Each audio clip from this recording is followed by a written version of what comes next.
Hello, everyone, and welcome to our online ADA compliance crash course. Thank you so much for joining us today. I really appreciate you all taking time out of your Wednesday to be here with us. And we're super excited to walk you through some essential information regarding the Department of Justice's updated ADA rules and how to ensure that your website is compliant. Today's session is designed to provide a clear and digestible overview of the new federal web accessibility standards, practical steps you can take to comply, and how Revize is here to support you and guide you through this as the compliance deadlines approach. So we're going to take a few minutes to settle in, let everyone join in for a couple of minutes, and then we'll dive in.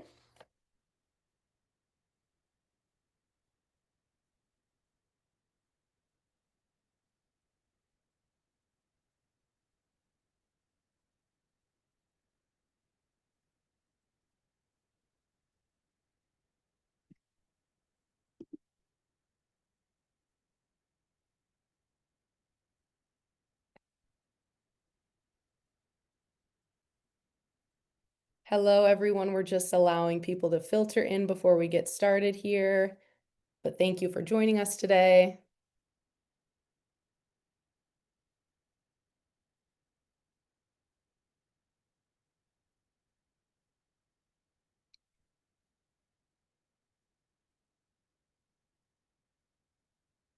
We'll just wait another minute or so.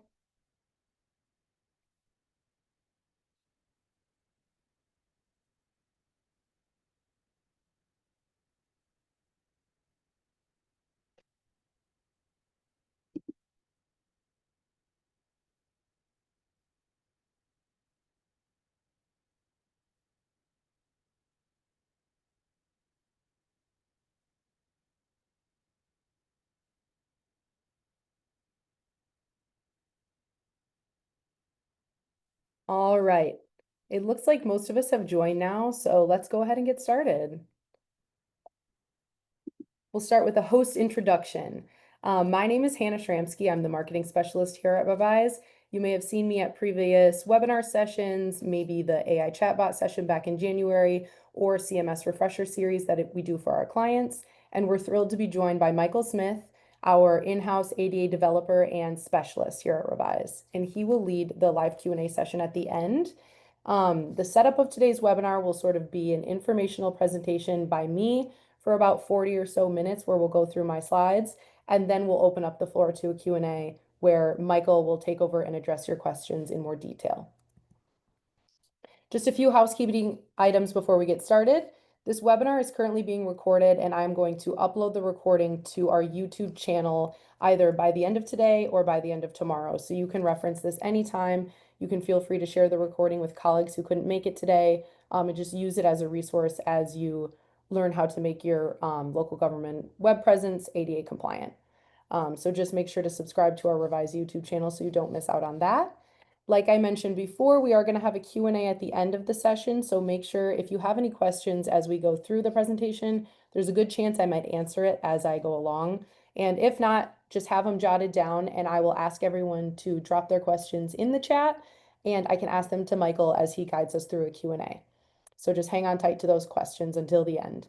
And please be sure to stay connected with the Revize community and follow us on social media. You can actually scan that QR code at the edge of your screen there, and it'll take you to our link tree where you'll see all of our different social media platforms, webinars, our blog, all of that good stuff. So you can stay informed on product launches, other upcoming webinars, trade shows we'll be attending, anything to do with what Revize is up to. You can stay connected with us there.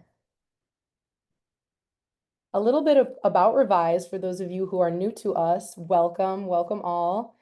We've been around for over 25 years, and over those decades, we've developed a really talented and diverse team.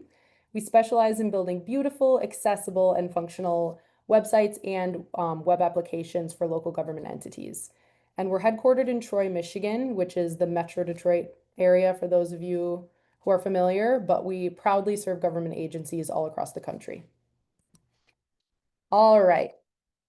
Let's start with the basics here. What is the ADA? The ADA stands for the Americans with Disabilities Act, and it's a historic civil rights law that was passed in 1990, and it works hard to protect individuals who live with disabilities against discrimination in all aspects of public life.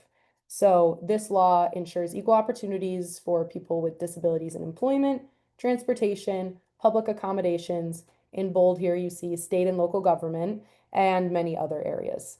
So under this law, governments are mandated to give people with disabilities an equal opportunity to benefit and participate in their programs, services, and activities. Some key aspects here of the ADA, we can look over this bulleted list. It prohibits discrimination based on disability, ensures accessibility for everyone. It requires reasonable accommodations. It protects mental and physical disabilities. It impacts a variety of different sectors like government, agencies, businesses, educational institutions, and more.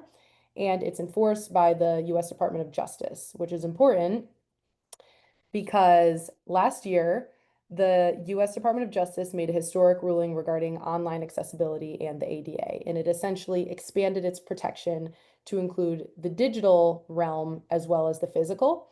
So the DOJ ruled that the content of websites and mobile apps provided by state and local governments must be accessible to citizens with disabilities. And they landed on WCAG 2.1 level AA as the technical benchmark that all web content provided by local and state governments must meet in order to abide by the law. So like I said, the ADA's protection has expanded, which is a great thing. It positively impacts the lives of residents who live with physical and mental disabilities. So some key compliance deadlines here. If your local government has a population of over 50,000, your compliance deadline is in about a year, April 24th, 2026. If your local government has a population of under 49,999, and if you're a special district government, your compliance deadline is in about 2 years, April 26th, 2027. So these are very important deadlines to remember. You can kind of think in your head, all right, how big is my entity? That'll be your deadline. And also, the state of Colorado passed a House bill that requires their web accessibility deadline to be July 1st, 2025. So if you are based in Colorado, that date is quickly approaching. Just good to note. Okay, so what does digital accessibility mean? What does online accessibility look like? Because when we think about accessibility, physical accommodations may come to mind like ramps, braille, service animals, and online accessibility does look different, but it's equally as important, especially because we live in a digital world now. Government is becoming increasingly digital. So some examples of what online accessibility might look like, subtitles for people with hearing impairments, making sure that we have screen reader compatibility for the visually impaired.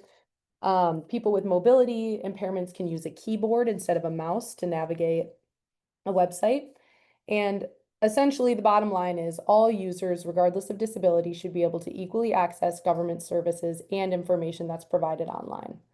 And just remember, your local government website will be legally held to the technical standard of WCAG 2.1 level AA.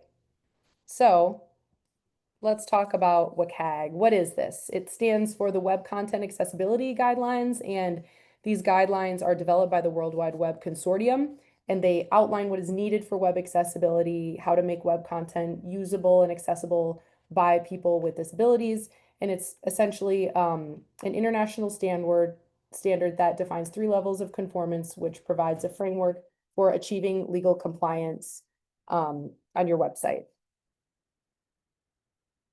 So the WCAG website standards can be remembered by the acronym POUR. That's perceivable, operable, understandable, and robust. So information must be presented in ways that all users can perceive. All functionality must be accessible via keyboard and other input devices. Content must be clear and understandable, and your web content must be compatible with assistive technologies now and in the future. So these are our 4 WCAG compliance principles, can be remembered by the acronym POUR. Okay, so what does this mean for your government agency? As we know, the DOJ's ruling carries legal weight. So your local government entity is now held to a new standard of digital accessibility and ADA compliance, which is a great thing because now all of your residents, regardless of any physical or mental disability that they live with, will have the tools to easily access important information about their community, which will inevitably boost your citizen engagement and create a much more inclusive community for your constituency. In addition, Individuals with disabilities can file lawsuits against websites that are not compliant with the ADA, and they can seek monetary damages and injunctive relief, which would mean that you would have to immediately comply with the ADA. And the DOJ can also fine non-compliant entities. So you may be thinking about this as the compliance deadlines approach. Your organization may need a website redesign, and that is why Revize is here to help you and support you through that. So some important legal information. Back in March, I attended an online accessibility and ADA compliance webinar that was provided by 3CMA.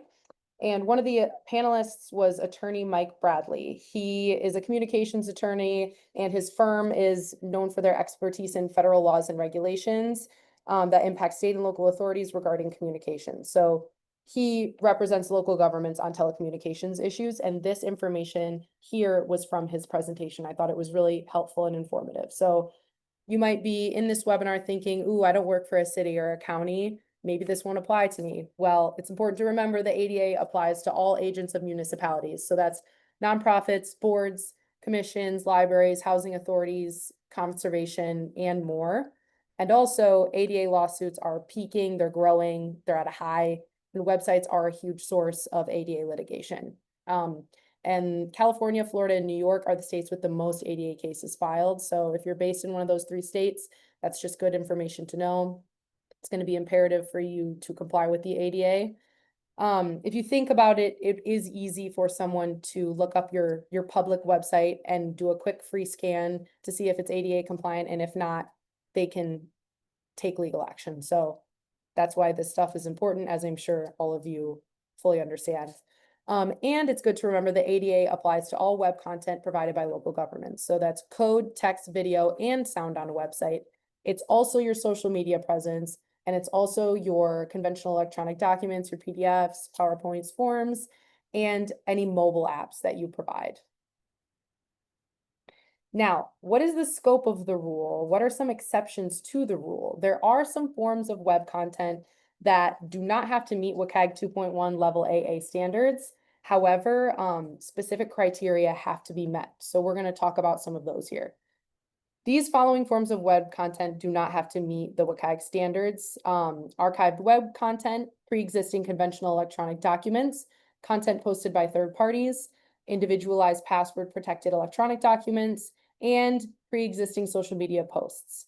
However, there are some caveats. So for your pre-existing social media posts, you can see here, they have to be posted before your entity's compliance deadline in order for them to fall under this exception. Also, for content posted by third parties, the third party must not be posting due to contractual licensing or other arrangements with your public entity. The other 3 have some caveats as well, so we're going to talk more in depth about those now in order to get a better grip on what the exceptions mean of this rule. So archived web content must be, all 4 of these things must be true. All of these and statements must be true in order for your archived web content to fall under the exception. It has to be created before your compliance deadline, has to be maintained solely for reference, record keeping, or research. It has to be stored in an archive section, and it has to be unchanged since being archived. So all 4 of these things must be true in order for the exception to apply to your archived web content. Okay, so your pre-existing conventional electronic documents are exempt if and only if these 2 things are true. The documents are word processing, presentation, PDF, or spreadsheet files, and they were available before the date that you must comply.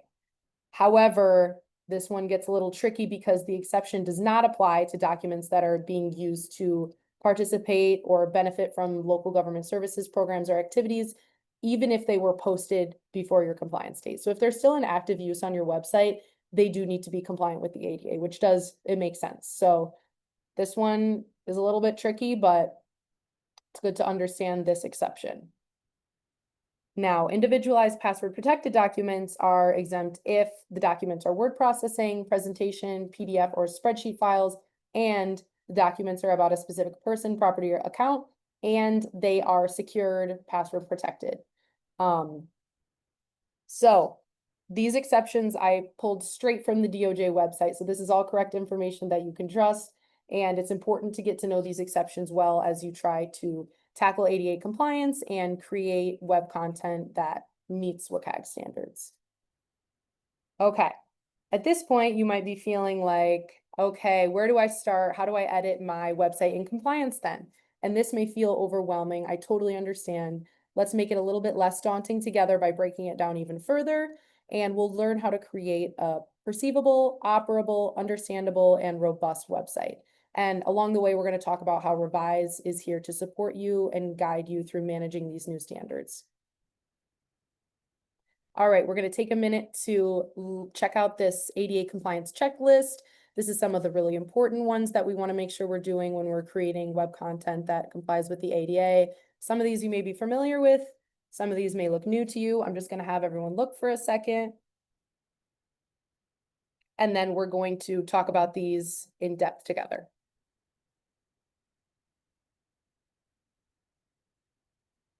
All right, let's explain some of these checklist elements. So, alternate text. This is a really important one. Providing alternate text for all visual elements, graphics, images on a website allows screen reading software to assist the visually impaired. So just remember when you're doing this, images convey information. That information is important and everyone deserves to have it. So descriptive and clear alternate text is crucial.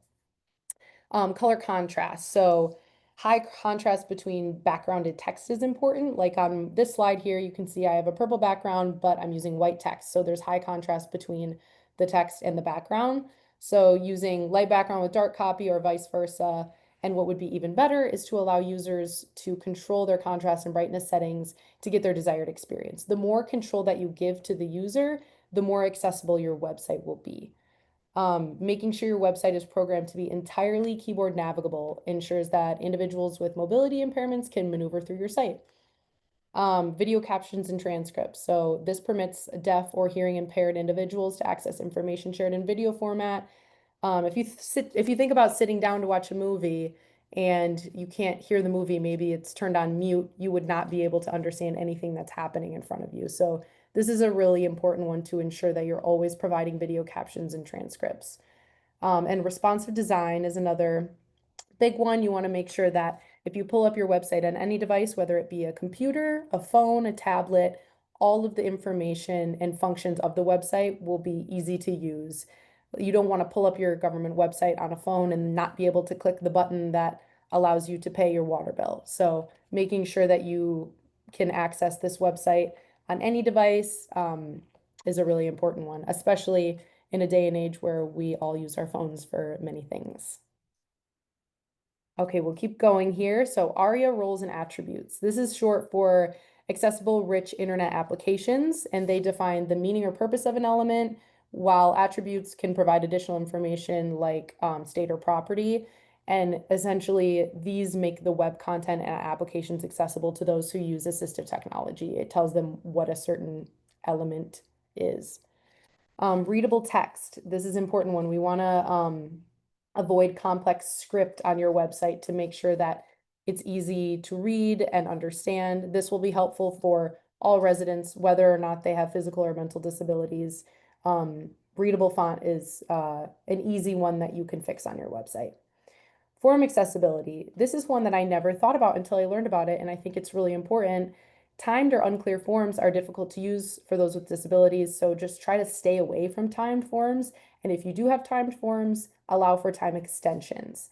And also ensure that form fields are properly labeled, because if you think about it, if your forms are incorrectly labeled, someone who's using screen reading technology would input incorrect information because the form field is improperly labeled. So making sure that all of this is in order is great and also will be beneficial to all residents regardless of disability. An accessibility statement. This is a great way to build trust with your residents with disabilities.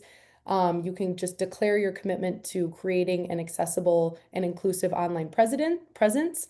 And this is a great place to provide contact information for users to report accessibility issues or request help. You and your residents can work together to create this accessible ADA compliant website. So if you provide a good point of contact for people to reach out and report issues, that would be super helpful to both the residents and to you. Headers. It is essential to include appropriate headers on web pages. So if those headers are incorrect, assistive tech is not going to be able to read them and convey what's actually happening on a web page, which would create a lot of confusion.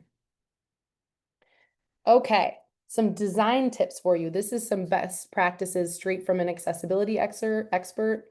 Another one of the panelists from the 3CMA accessibility webinar that I mentioned earlier, her name was Lynn Wehrman. She's a former government digital accessibility specialist who herself lives with epilepsy. And she founded WeCo, which is a consulting group that's staffed by individuals with disabilities. And so these following design tips are straight from her presentation. I think it's super helpful best practices that you can utilize in building your website. So let's get into it. We have some screen reader considerations. Add skip to, let users get to content immediately if they wish for easier navigation. Use navigation menus, make sure you're marking headings in a descending order using bulleted and numbered lists because screen readers use them as navigation points as they navigate through a website. Make sure you properly label links. If you have a link that maybe says town hall meeting, but it takes you to water bill pay, that's not very helpful. Again, this is one that will benefit all residents, no matter what their disability may be or not, if they're able-bodied. It's important for users to know where they're going. Apply meaningful alternate text. We talked about this already, but this is a huge one. Try not to rely on auto-generated alt text. Make sure you input it yourself and make sure that it's clear and descriptive. Label controls and avoid nested tables. Some considerations for those who live with limited motor skills. Make your website keyboard only accessible. We talked about this as well. Allow for easy tabbing and arrowing through your site. Use CSS, mark headings in descending order, the bulleted and numbered lists, because speech recognition software use them as navigation points. This is one that may seem intuitive, but it totally would have slipped my mind if I didn't learn about it. Leave open space on link lists because those who have hand tremors may have trouble selecting their intended link if they're all so close together. So just make sure that's an easy one that you can do. Leave a little extra space in between links on a link list. Try to limit scrolling. Present your information in 2 screen links or less because it can be tiring to scroll through a site. And make controls and other features large enough to select. So like we were talking about those timed forms, if you do have timed forms and you allow for a time extension, make sure that button is large enough and easy to select so that it's still accessible. Some cognitive consideration design tips. Make sure you're avoiding jargon and acronyms and just use simple, straightforward text. Try to limit page clutter. Remember that blank space is not always a bad thing. Try to use an archive so as not to overwhelm your web users.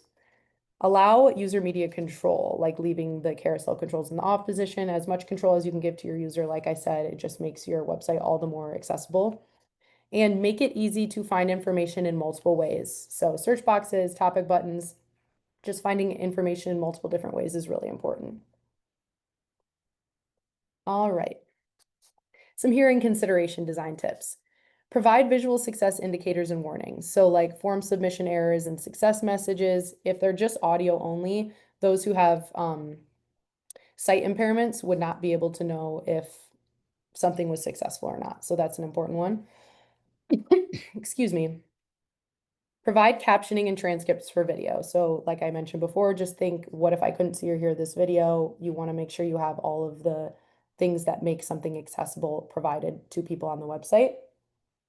And you can also educate your website assistance team on ASL and spoken language structure differences so as to avoid potential confusion and misunderstandings in the future.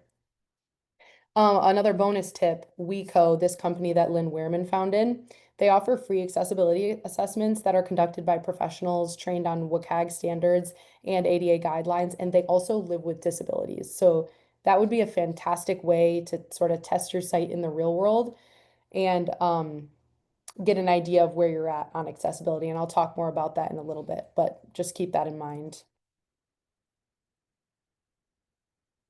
All right. Now that we've covered a few best practices, let's discuss what to avoid. So avoid flashing or strobing animations because these can trigger seizures. Do not rely solely on color to convey important information because Users with color vision deficiencies or other visual impairments may miss a message entirely if you're relying on color alone. It's a common oversight, but critical. Avoid auto-playing media without user control. Users should be able to start or stop audio or video content. Don't skip error notification, like I said, make sure it's visual. Another one that may seem intuitive, but don't use small fonts for important content. If you're providing important information, make sure it's in large, readable font for everyone to access. Don't ignore user customizations and try not to overload users with complex captchas because they can be often difficult or even impossible to complete for users with disabilities. Okay, I'm gonna get another drink of water here, pardon me. Okay. At this point, you might be wondering, am I responsible for all of this? And fortunately, the answer is no. If you work with a web provider like Revize, a large portion of accessibility implementation is handled for you. So you can take take a look at this list here to see what your website provider should ensure. Proper semantic HTML structure and ARIA labeling, full keyboard navigation and screen reader compatibility, high contrast and accessible color schemes, accessible fonts and font sizing, well-structured web forms, correct heading hierarchy, responsive design that works across all devices, and more. And so these foundational elements would be built into your site at launch. And as a webmaster or content editor, your responsibilities would include writing accurate alt text for images and graphics, using clear descriptive language for links and buttons, maintaining high contrast while you edit or update content on your website, ensuring that your fonts remain accessible and readable, reviewing and remediating PDFs and documents for accessibility. However, Revize offers support with this if needed. We can do this for you. I'll talk about that more in a little bit. Providing captions and transcripts for any videos that you upload, posting a clear, accessibility statement to your website, and using proper heading structures in your content updates. All right, let's talk about our scan and fix service. This is how you can stay inclusive and protected with Revize. So each year after your website goes live, Revize will run up to 4 full site-wide comprehensive WCAG compliant scans of the website, depending on what service tier you select. And then our team will spend up to 20 hours remediating any compliance issues for you. Also, like I mentioned earlier, with tier 3 of the service, we offer PDF remediation, and you can get up to 250 pages of PDFs remediated annually, which is huge. So the special part about this service, what makes it unique, is that Revize runs the scans, we make the adjustments, and we handle everything for you. So with our service, we fix it for you, whereas other free and paid tools require you to make the fixes yourself. So you would, be given a list of all the things that are wrong with your website that don't meet WCAG standards, and then you would have to fix it yourself. But with this, we remediate for you. So this is just a really helpful service that you can utilize, especially as we're easing into compliance deadlines. You can use this to sort of, while you're still getting acquainted with ADA compliance and stuff, you can use this to try to ensure that you're inclusive and protected. So clients, please do contact your account manager if you're interested in pricing and the different tiers for this scan and fix service. Okay, let's take a moment to sort of reframe the importance of ADA compliance because, of course, yes, it's legally required, but it's also an ethical responsibility to ensure that all of your residents, regardless of their disability, are having the same access to information and resources that your government website provides. Like I said earlier, think about how much information you provide through your government website. This will allow people to participate more in local government, and it just makes it more accessible for all. So an accessible website with Revize would benefit your community by promoting inclusivity and providing equitable access to information. It also, of course, would protect your local government from costly lawsuits, as we know, and it would improve the overall user experience for all citizens, not just those with disabilities. We touched on that with some of the different design elements. A lot of this stuff will make your web content more perceivable for everyone, not just those who live with disabilities. It can also just enhance SEO and extend your reach to a broader audience. And so in turn, having business benefits. Okay. This is a slide full of helpful resources that I compiled. I used all of these resources in making my presentation. It's got a ton of helpful stuff on here. First on the list is that free accessibility assessment that WECO does. Highly recommend everyone check that out. There's a DOJ webinar on the new rule, so it's straight from the source. Comprehensive DOJ fact sheet on the new rule. That's what I pulled most of my information from and just repackaged it for you guys on this presentation. Little reference guide on how to meet WCAG. That's from the World Wide Web Consortium, who again developed the WCAG standards. So great resource to use. Some action steps that we're actually going to touch on. A first review of web accessibility that you can use again from the World Wide Web Consortium, the meaning of WCAG, and a beginner's guide to ARIA. So this list is very helpful as we're all learning together about online ADA compliance and online accessibility. And if you need help, please feel free to reach out. The DOJ actually provides this ADA information line. You can call this number and get help right from the source at all of these times that are listed on the screen. So you guys have a year or two before you legally have to comply. Utilize that time now when you're learning and still you're editing your site and you're trying to figure out certain things with your web content and how to make it accessible. Reach out to this line, call it whenever they're active, and get as much help as you can straight from the source. I think this is awesome that they provide this, especially since this is such a huge change that local government staff have to deal with and undergo. So please utilize this information line. I think it's awesome that it's provided. Okay.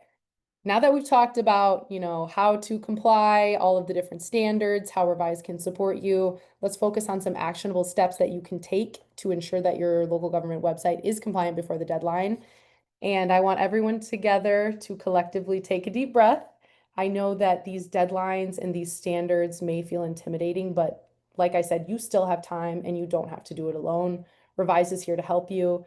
And this slide is actually meant to show you how much you've already completed on this DOJ action plan just by attending this webinar today. So learn about the rules requirements. We did that together today. Figure out when you need to fully comply with the rule. Just a reminder, that's local governments with 50,000 or more residents will have to comply by April 2026, and local governments with fewer than 50,000 residents will have to comply by April 2027. And of course, these deadlines are non-negotiable, so it's important to begin preparations as soon as possible, which you're doing by being with us here today. Figure out who within your local government will have a role in complying with the rules. So that's like any webmasters, content creators, IT, communications team, PR, social media. Identify, who in your local government will have a role and need to know this information. And then make sure to educate your team. So that could look like, sharing the YouTube video of this recorded webinar once it's up with your staff and doing other trainings, watching that DOJ webinar to learn what online accessibility is and why it's important. Then identify what web content mobile apps your public entity has. So your website, what social media platforms are you present on, your online forms, your PDFs, all of that good stuff. Just sort of take take an audit of whatever you've got going on currently online, and then refresh your understanding of the rules exceptions, which we've done. We talked about those in depth, all of their caveats and exceptions to the exceptions. We touched on that. Determine which of your web content and mobile apps need to comply with WCAG 2.1. So once you have a good in-depth understanding of the exceptions, you'll know what exactly needs to comply now. Then you can do a free scan or do that WECO accessibility assessment, however you'd like to do it, just to determine what accessibility fixes are needed on your website. And then you'll prioritize what content to fix. So like high priority issues like fixing contrast issues or navigation issues, you can get to those first before addressing, lower priority issues.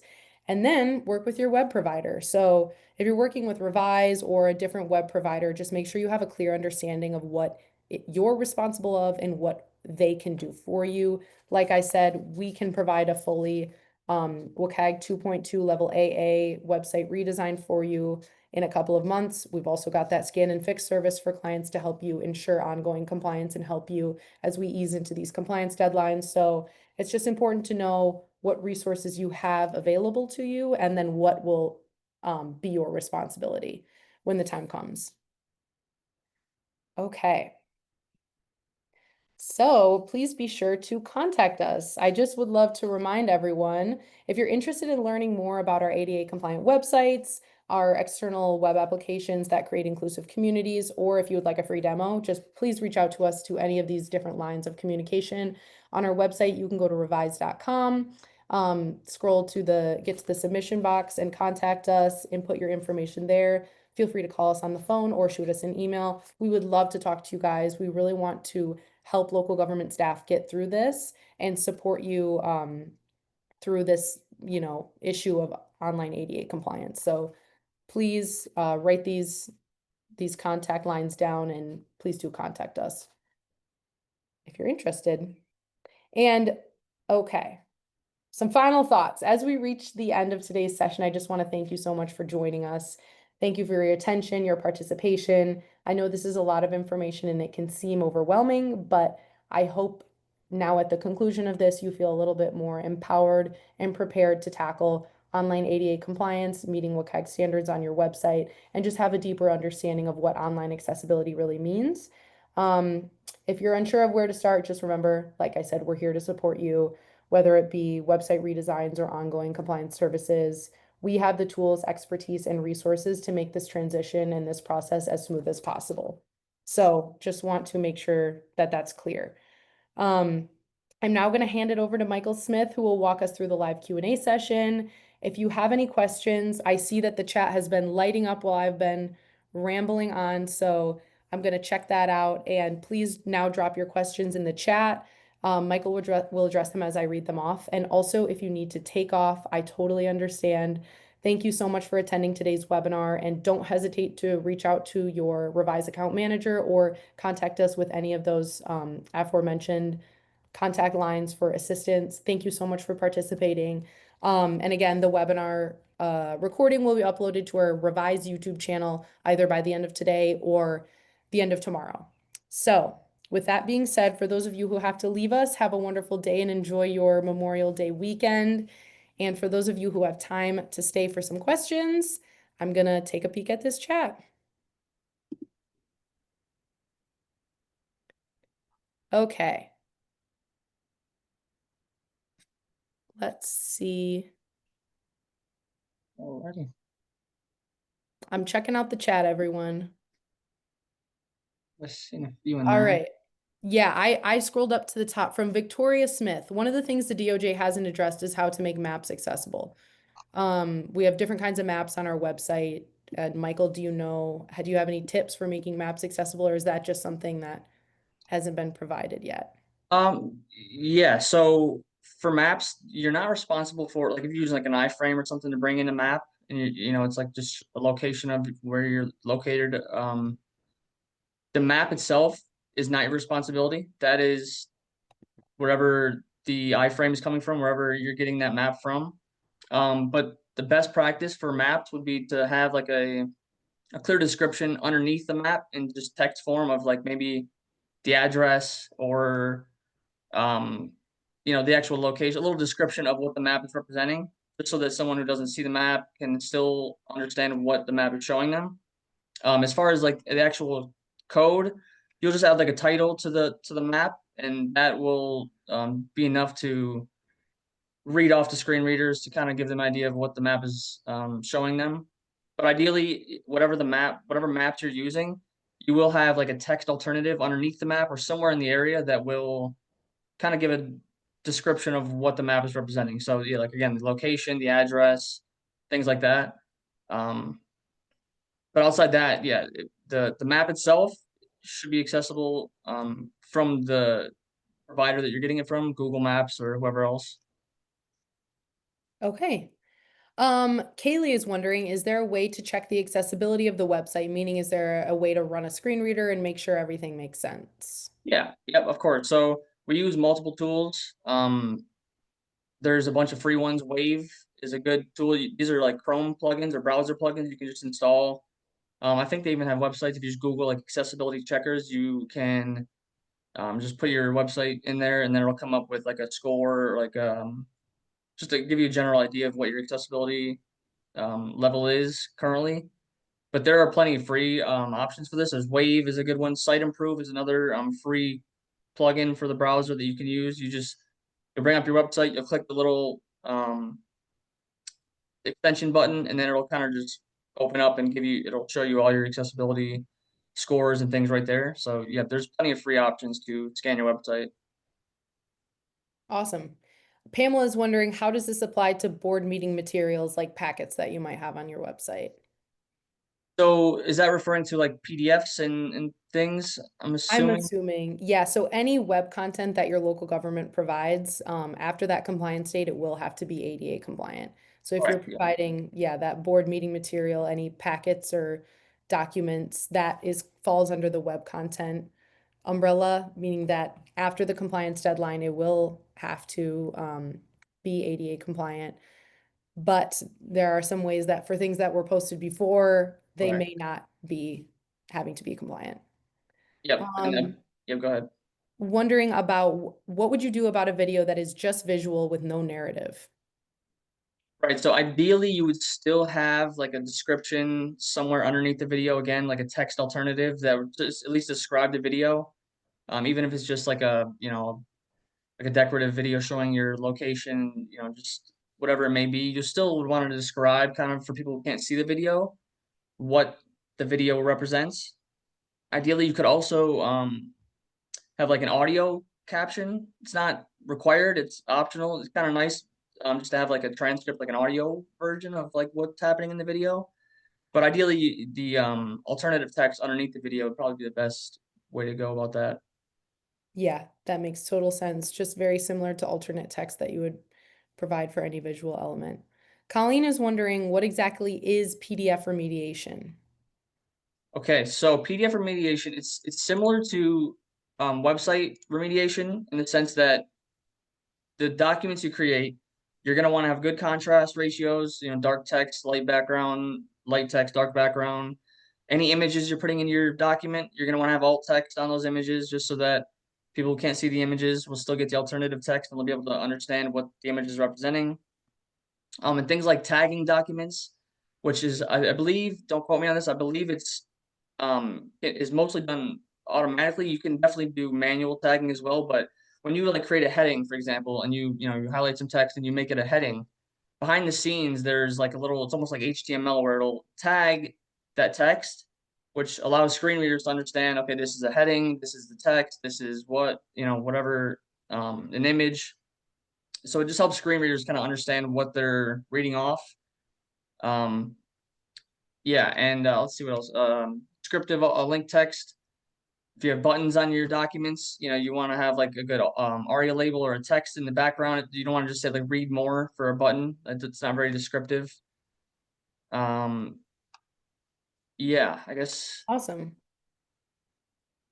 Okay, so this is a great question from Tina. If Revize does the scan and fix service, do we get a summary of what was fixed? Because this would be helpful so we don't recreate errors afterwards. Yeah, yep. So when we do a scan, we will go through, do our scan, see all the issues, we'll remediate the issues, and then afterwards we'll have like an Excel sheet or some type of document with all of the fixes, how we fix them, and then the WACG criteria that it associates with, and we'll give a summary of how we fixed it.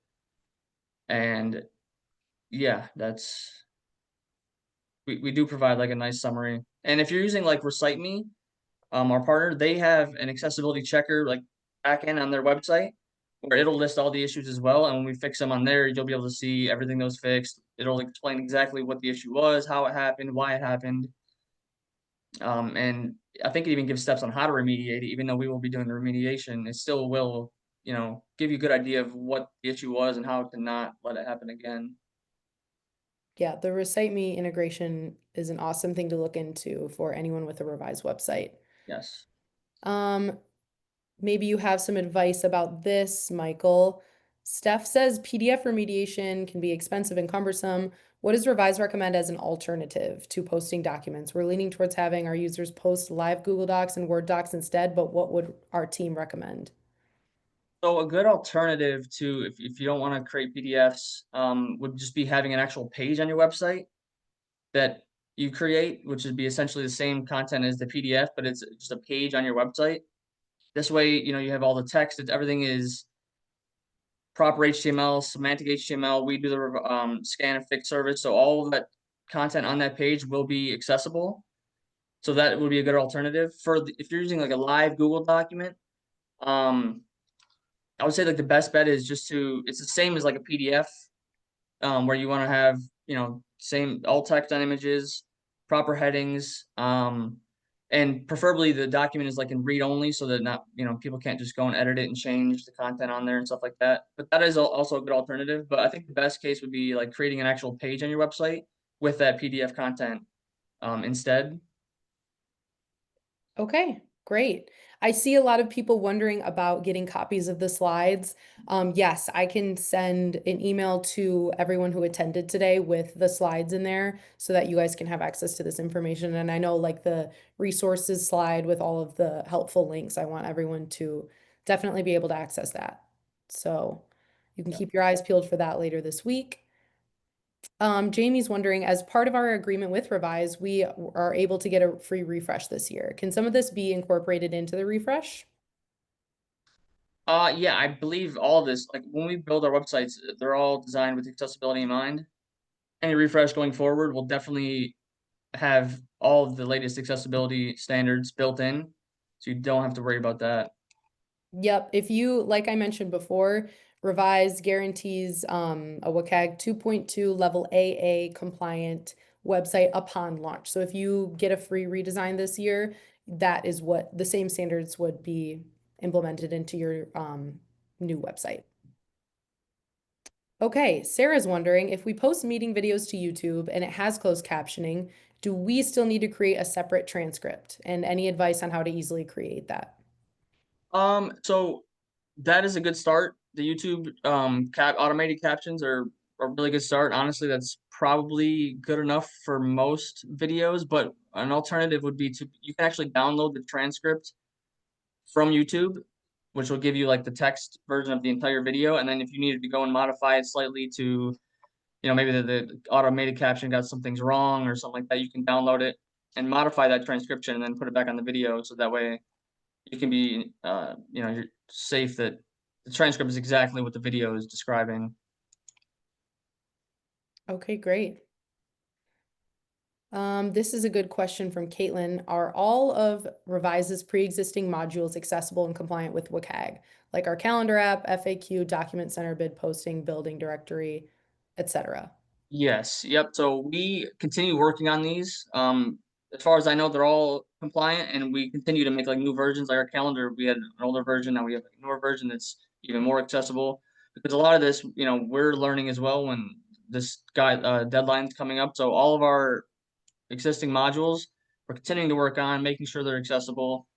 And yeah, they should all be good to go as far as accessibility. Mm-hmm. Anita's wondering, what are nested tables? Oof.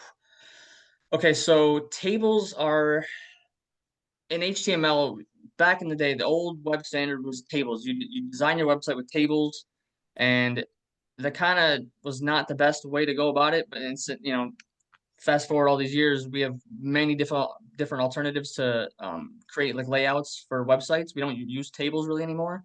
Tables are really only used now for like actual table information, like charts or things like that. A nested table is you have a table, and then inside that table you have like another table, and maybe you have like another table inside that table, and it's not technically semantically wrong. You can have tables inside of tables, but the issue is with screen readers, they have a hard enough time reading tables as it is. If you have nested tables, it starts getting really confusing. Because they'll try to read off the column name and the row name, and if you have a table with rows and columns inside of a table that has rows and columns, the screen reader can get kind of confused, and it's just best to avoid tables at all if possible. The alternative would be like Flexbox. It's CSS. It's like the newer way to lay out your web pages, and it's much more screen reader friendly. So ideally, you just avoid using tables at all. Outside of things like charts and things like that, you can still use tables, but even then, like Flexbox is just a much better way to go than tables. They're kind of like an older HTML standard that are it's just not as it wasn't designed with accessibility in mind. It really doesn't work well with screen readers. So nested tables definitely avoid. If you have to use a table, that's okay, but preferably you just style it with CSS instead, because it works way better with screen readers that way. Great, thank you.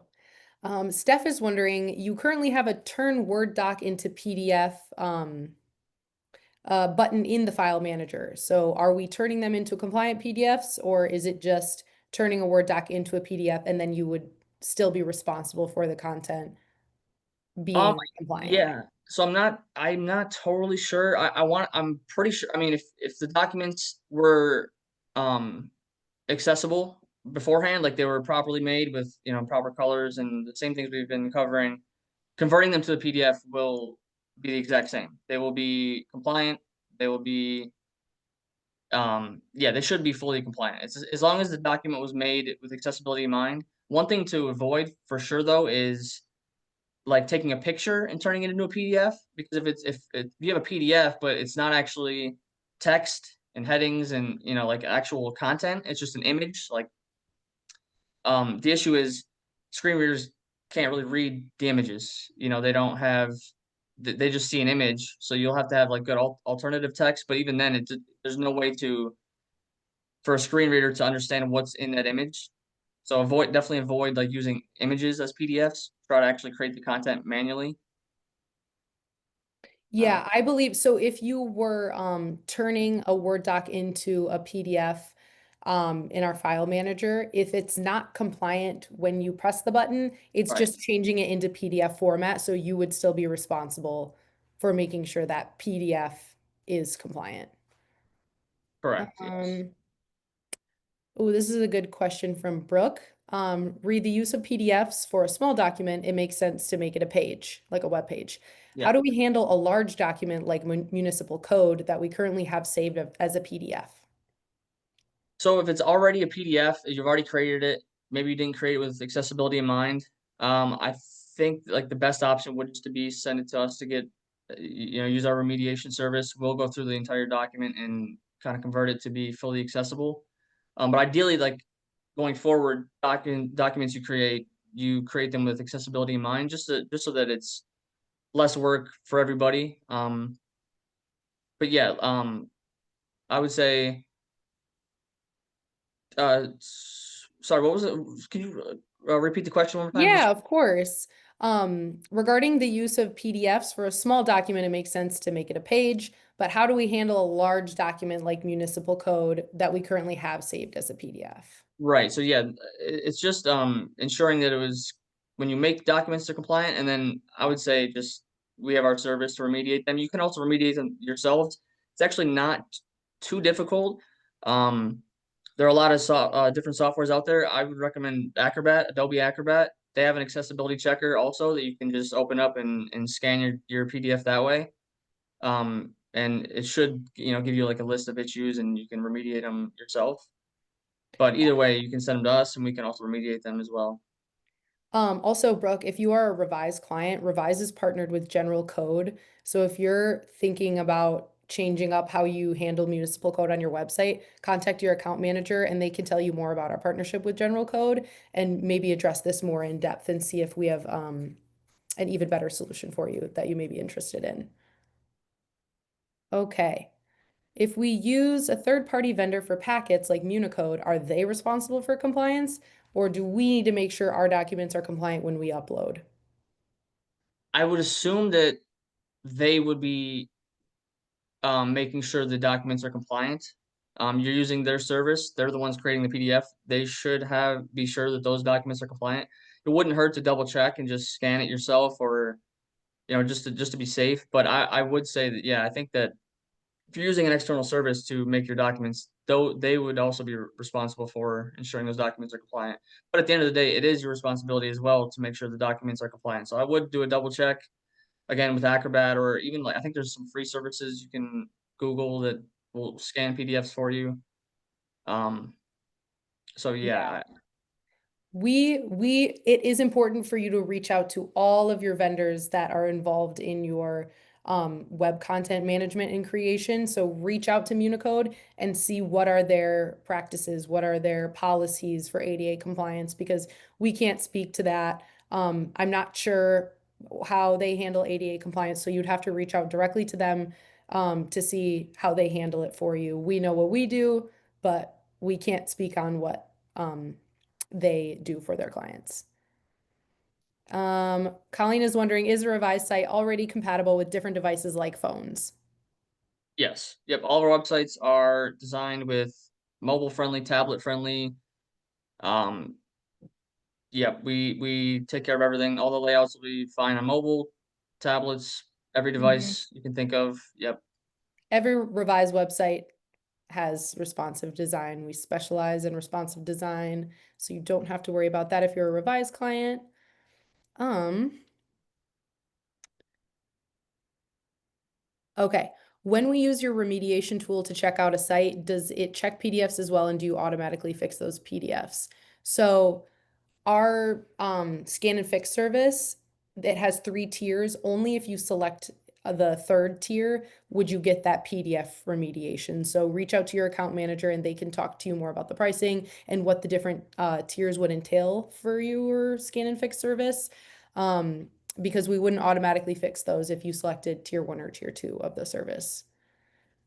Okay.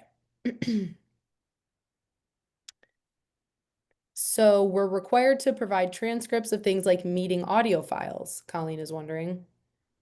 So yes, all audio files should have a transcript.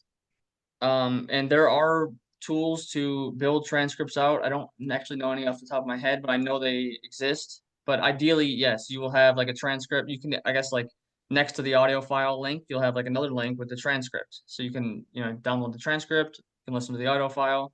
But all audio files should have some type of transcript associated with them.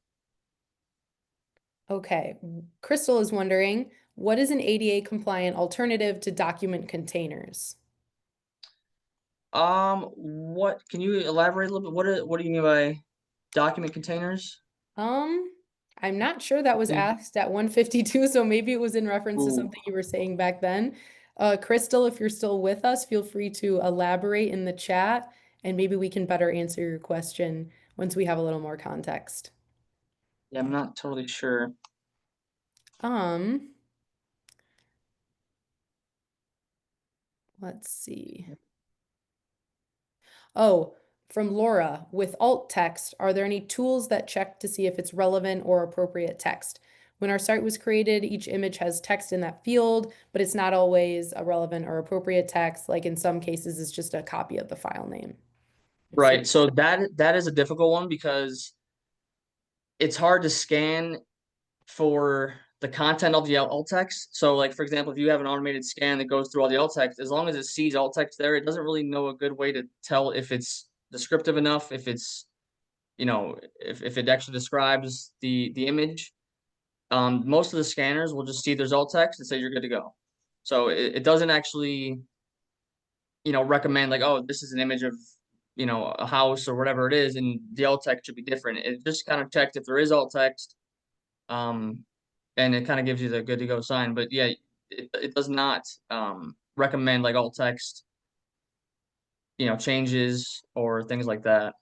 Yeah, so that's why one of the design tips from Lynn, she was saying do not rely on auto-generated headers because often they're wrong and they aren't very accessible. So that may be a project for you to go back over, looking all of your alternate text and ensuring that it's short, clear, descriptive, matches what's actually going on in the visual element, um, and doesn't have acronyms, doesn't have jargon, because that is easily confused with assistive technology.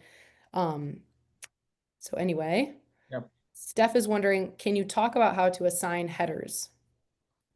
Yeah. So headers are I mean, they're essentially just ways for the screen reader. I think we mentioned earlier to like kind of lay out the document. So when you use a screen reader, it'll kind of there's actually like even when you use some of these other accessibility tools, you can view the page just as like a text alternative. So it'll show each bullet point like a header, content, another header, content. So headers are good ways to separate content on your page.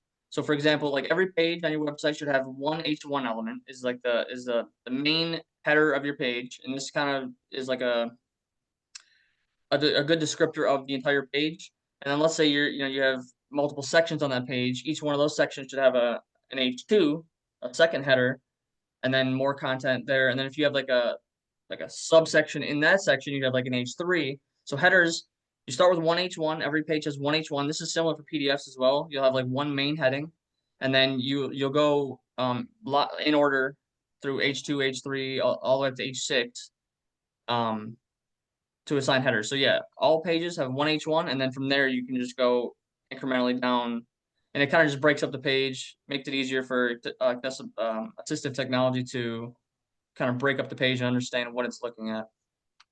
Sweet. Thank you, Michael. This is a great question from Amy. Michael, you and I were kind of talking about this earlier. We recently updated our website, and upon running a scanning tool, it finds numerous issues. Should I trust this tool? And the tool that they used was Wave. Yeah. So the thing with those tools, they do give you a good idea. They don't catch everything. Sometimes they catch things that are not even issues, but overall, you can definitely trust them. It gives you a good idea of what you're looking at and kind of where you stand. But sometimes they miss things. Sometimes, it's still better to do like a full manual scan. But to get started, it's a great way to get started. It gives you a good idea of kind of where you're at. And I would even use multiple tools outside of just Wave because they oftentimes will show different things. Um,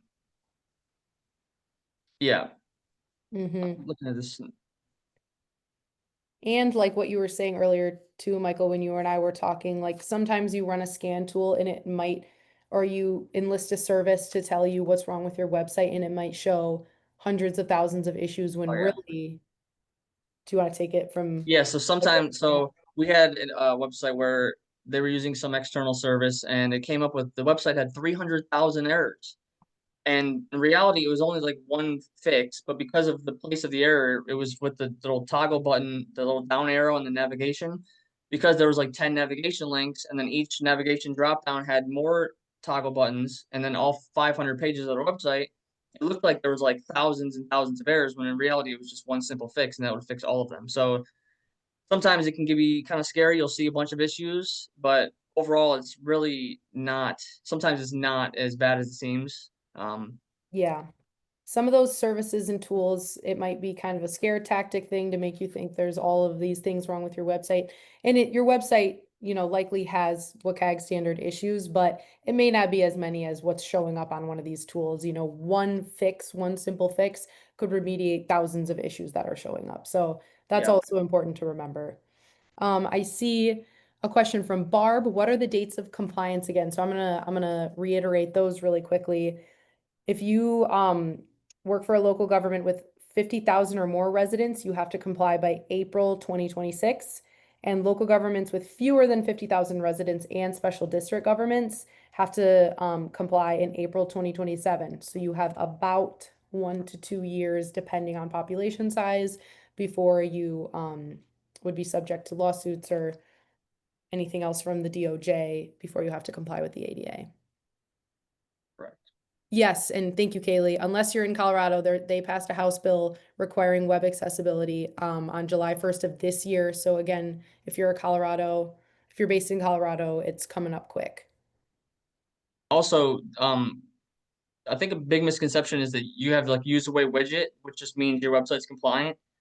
That is not the case. Any of these widgets don't necessarily mean your website's fully compliant. It kind of just helps, users kind of change the look of the website and make it easier for them to navigate. But if the underlying code or, images don't have alt text and things like that, there'll still be issues. So just because you have a widget does not mean that your website is fully compliant. That's the important thing. Even if Userway says that they guarantee ADA compliance, they can't and they don't.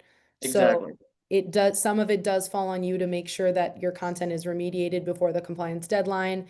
And just installing a widget onto your website does not uh, make it ADA compliant fully. So Exactly. even if Yes. they tell you that, it is still on you to understand these standards and make sure that your web content is accessible and compliant with the ADA. I see a question about the scan and fix. So just to reiterate, the scan and fix service, what that is if you're a Revise client, you can get up to 4 WCAG scans of your site. And with each scan, you can get up to 20 hours of remediation work on your website with the content and the components per scan. So it's as much work as can fit in those 20 hours for each scan. It depends on what tier you select. So we would not uh, represent in a lawsuit or anything. It's just a way to really help you. And if you have a smaller website, often all of those fixes can be made within the hours worked Yeah. on this service. But that is how it works. Um, Christina's wondering, she's a Revize client. What if we have an ADA issue that we cannot fix on our end, but it's built into the back end code of our website? Yep, that will be in the scan and fix service. We will fix any back end issues that are our responsibility. And we even have, like, we've made a support ticket on the portal saying, hey, we just have this one issue that seems, it's some ADA issue. Generally, we can just fix it right then, like if it's, not like a full scan. But anything that's like on our end into the back end code, we will take care of for you. Yeah, Christina, feel free to reach out. Um, Colleen is wondering, will using header styles in Word carry across as tags in the exported PDF? I believe they do. I'm not totally sure, but I'm pretty sure, like, if you properly create the document, like using, like I said, you actually make a header instead of just making the font bigger and, bold or whatever. If you actually use the heading drop down, you can pick different headings for the text. That will translate everywhere, and that's kind of also why, like, if the button we have to go from doc to PDF, it'll transfer whatever the underlying code in the document or PDF is, the code that you don't really see. You just see like the content, but behind the scenes there is, like, it almost looks like HTML, but it keeps, like, every PDF has like data associated with them, so they should carry across. Yes. Okay, great. Um, John, I highly recommend please do reach out to us so we can help you further because I think some of these issues are specific to your website. So please do reach out because I do want to make sure that you get helped and we address your issues with your site. And it looks like questions are sort of fizzling down. People are dropping off. Um, any upcoming webinars? Yes, I have, Nicole, if you're a Revise client, in June, we'll be doing another CMS refresher webinar. This is something we do for our clients just to help them remember how to edit their site, tips and tricks, for the non-technical individuals. So that, invite and registration link will be coming out 2 weeks prior to the webinar, but that's something in June that you can look forward to as a Revise client. We have our third installment of the CMS refresher webinar series. And then again, um, any more webinars that we'll continue doing throughout the summer and into the fall through the rest of the year. The registration emails come out through the newsletter, so be sure to sign up. Most of you are probably already signed up if you joined this webinar, but if not, just go to revize.com, scroll to the bottom of the homepage. You'll see a little submission box where you can enter your email address, and then you'll receive any further communications about upcoming webinars that we're doing. Okay, thank you guys so much for joining.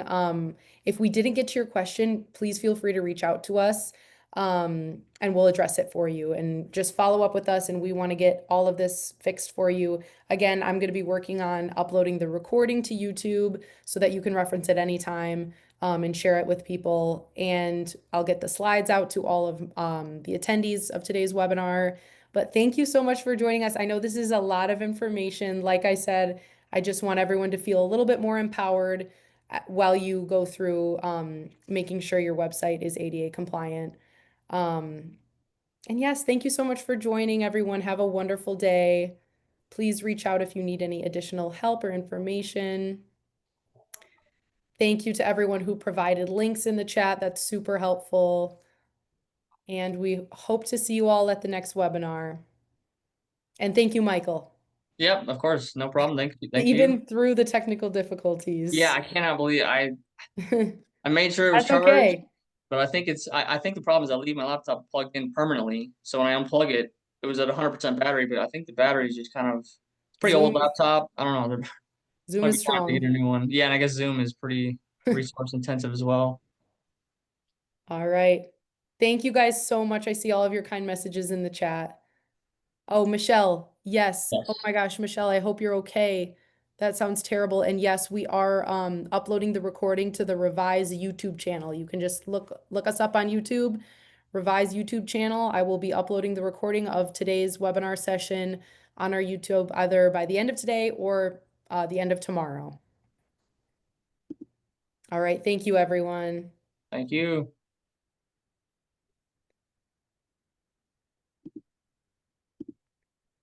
And all right, bye-bye.